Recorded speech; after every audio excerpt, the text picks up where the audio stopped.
बेटी ससुरा में रही हा तू चान बन के, बेटी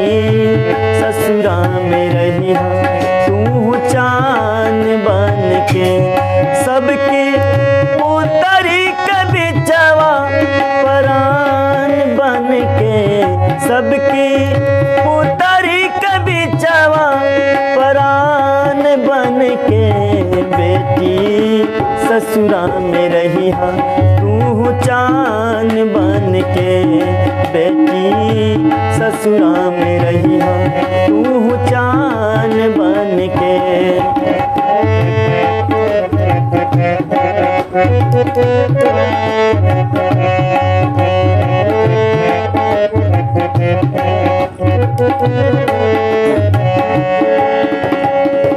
विदाई के समय माँ अपने बेटी को शिक्षा देती है, कैसे कहती है आइए समझे। सासु के निस दिन चरण दबैहा, बेटी सबसे पाछे खैहा,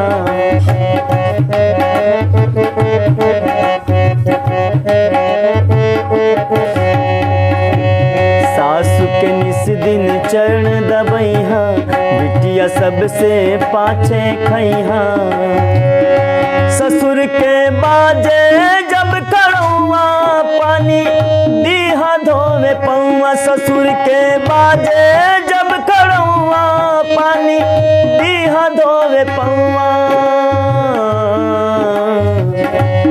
रही हा अगहन उस महीनवा के बिहान बन के,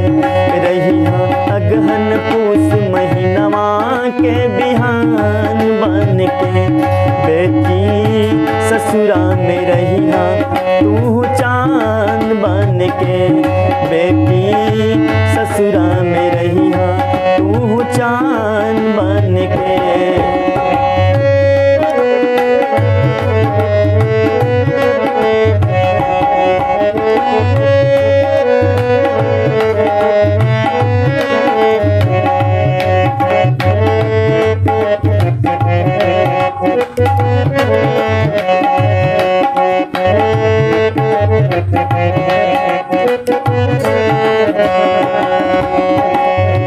सुनल जाई तोहर बड़ाई, माँ कहती सुनल जाई तोहर बड़ाई, या हमर जाई जुड़ाई,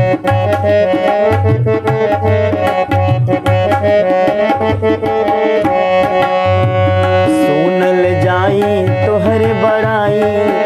या सब जाई भुलाई, ऐसन करिहा सबसे प्यार तोहरा बिन लागे अन्हार, ऐसन करिहा सबसे प्यार तोरा बिन लागे अन्हार,